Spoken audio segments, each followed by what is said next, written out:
I want to make a update video. Just kind of keep updating on my Surron. This is my 2021, 2022. I bought it just right there at the end of December, actually. And I just want to keep people informed. Yes, there's a lot of new different bikes coming out. They all look pretty similar, and they're all probably from the same factory over there in China.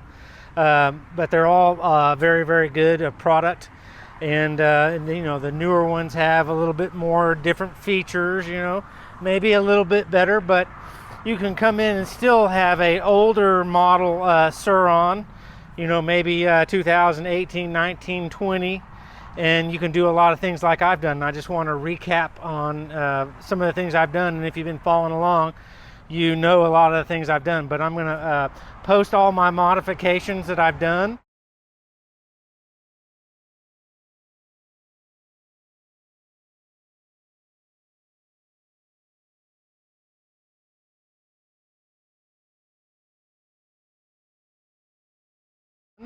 I haven't gone overboard, but I have spent a little bit more money than what I intended to do. But it's such an awesome, fun little vehicle, bike to play with, that it's worth putting money into it over the years. I didn't spend all that money in just one lump sum. Bought the bike and then slowly added the things to make it better. And so I just want to recap, touch base with you on some of the main features that I've done recently in probably the past 6 or 7 months. I got the KO RS motor, and I'm going to tell you about the benefits of that. I got the Nano RS controller. I think that's the RS controller. It's not the upper spec ones that they classify racing ESC, but that is really, really good, and the motor's really good. And then I most recently upgraded to the 2024 KKE Gold, or the copper bronze front forks, and I really like those too. I'm going to touch more based on those. And then I had to upgrade because when I bought the new forks to replace my previous Fast Ace 1.0 forks, right when I bought those and put them on, shortly after my rear shock, my Fast Ace rear shock stopped working. Just out riding it, and all of a sudden it started clanking and making noises, and the rebound and compression went away, so I was just riding on the spring. So after buying the forks, I had to turn around and buy a new shock. So I went with KKE. These are the 2024 brand new fork and shock, and I'm going to touch base with you on those too if I think they're worth it, and I spent my money well, and update you on those main things right there. So let's jump into it. First, I'm going to touch base on my KO motor, brand motor, and my speed controller up front. I'm very, very happy with those. When I bought them and I made some of my first second video, the few people that chimed in were like, that's a terrible product, you made a terrible decision, that's a copy of something else. Just a lot of negative comments, but from the people that commented, I didn't have any real people that were pro, other stuff, and were like, yeah, man, I've heard good things about that and stuff. I've had a great experience installing them and running them, the motor and the speed controller. Phenomenal. Made the bike quite a bit faster, and in my phone app, I can turn phase amps, and there's another parameter that I turned up, and you can turn up really, really high and get a lot of power out of those. One thing I liked about the KO motor and the KO speed controller is the app. It's so seamlessly, it just turn the key on, it immediately connects.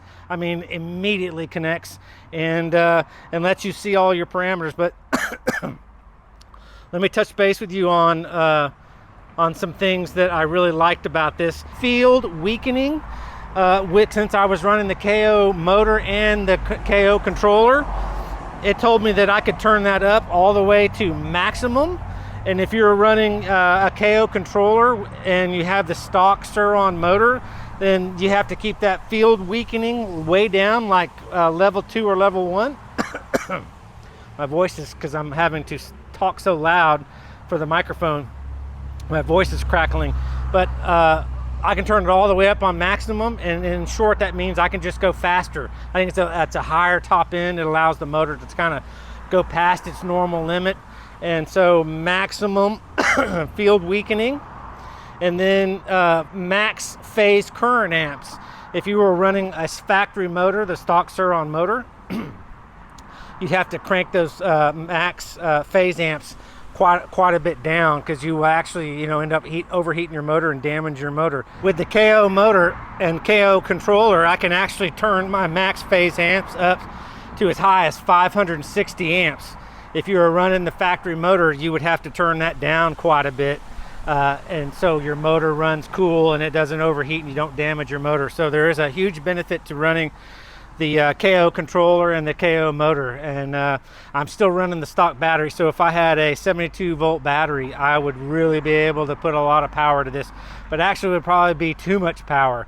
Right now, if I'm riding the trails, I'm doing some jumping and doing a lot of technical riding, this is too much power. And this is why I have my Eco Sport Eco. You can turn that to Eco, and I've got it detuned just a little bit because it's actually a little too snappy. But that's the benefit of having the KO motor and the KO controller and not just one or the other.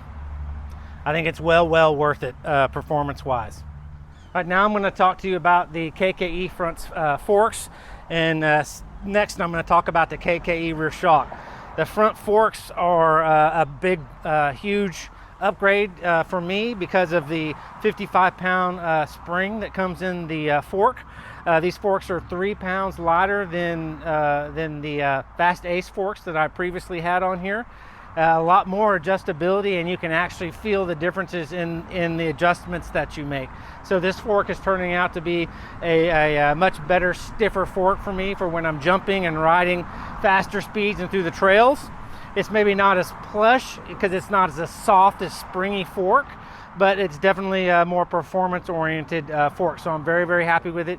I think if you buy this or upgrade to this, that you will be very happy.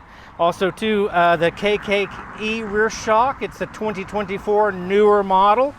It matches in the color of the front forks, so it matches. It looks really good. And one thing that I'm finding is that this is definitely probably not as much as an upgrade as the front forks are. I'm finding that I have on the rebound that I have it maxed out.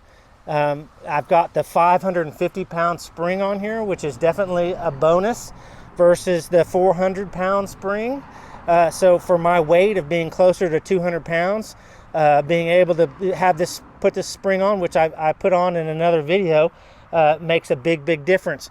But there's about 8 or 9 clicks in the rebound, and I'm maxed out, and I still think it's a little bit springy for me. So maybe it's not valved for that 550 pound spring. It's likely more correctly valved, internal valving for the 400 pound spring, and that makes sense. But I sure wish I had about 5 or 6 more clicks of rebound to slow that down, so it's a little bouncy.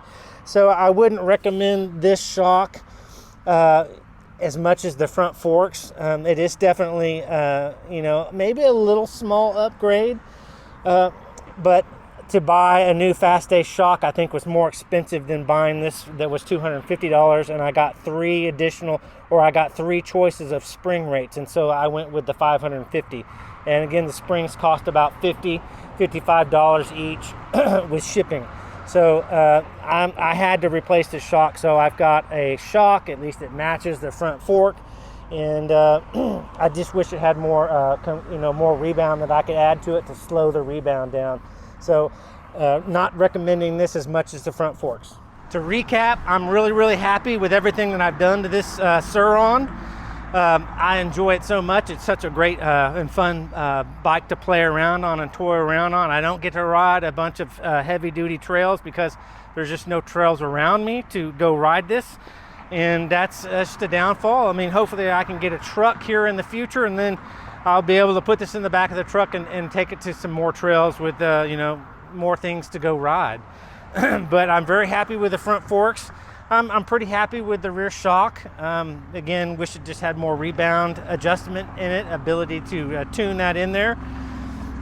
But I don't. Future upgrade will be pretty much my only future upgrade will be to a 72 volt battery, and I'm just waiting for new batteries to be developed. A lot of batteries in stock at places are sold out and just not available to buy. Plus it's typically a $2,000 cost and investment, and maybe just a little bit more time to kind of be able to spend that amount of money. But other than that, I've loved everything that I put on here. My rear tire, the Shinko 244, that I'm very, very happy with this tire. I'm running the stock front knobby tire that came on the bike, and I have an extra one in the garage that's never been used because I put this one on so soon. So I have 2 of those. That's a great front tire just for general riding. This is a great rear tire for multi-use, you know, grass, sand, dirt, a lot of concrete riding. It's wearing very well. I've got the 54 tooth Warp 9 rear sprocket aluminum. I've loved that sprocket. I've got the O-ringless chain. That is an awesome chain. Takes a little less power to turn it. I've got my, can't remember the brand on these pegs, but the wider steel pegs. Very, very affordable, very good option. They were like $40 instead of these $90 and $100 that people are charging for these aluminum foot pegs that probably tear up easier. I've got the Luna front high-rise bars. I'm really happy with those. Again, those were like $40, $35. Very good price, not $90 or $100 like people seem to want to be able to buy to have a little bit different name on the bars. Let's see, I've got the carbon fiber decal from Luna Cycles on my battery. I really like that. I've got the peg brace that goes in between the foot pegs. It kind of strengthens that up because I'm 200 pounds and I could probably put a little extra torque on the frame there if I didn't have that. So another great benefit. I've got the Shimano popular brake pads that help give you a little bit more brake stopping power. And 2, then I have the Ripon Moto 250 millimeter front floating rotor. Another great benefit that works pretty similar to stock. It feels kind of like stock, you know, when you're just riding around, you're not really abusing it, but when you really get on it, there's a lot more stopping power from that front rotor with the addition of the Shimano pads. So I think that's everything I got, other than another thing I did is I added this longer fender, and it's more formed. It's not just a flat duckbill looking fender. It's got some actual motocross dimension to it, and then I cut down my front fender so that it looks a little less dirt bikish and a little less intimidating to people, because I ride this everywhere. I ride it everywhere, but I don't ride this on the street a lot. I'll ride in the neighborhood streets, but I don't get on the busy streets like some people do, because the government is in the motions of taking these bikes away from us, because people are riding these on the street and they're not meant for the street, and they're making videos and they're getting millions of views.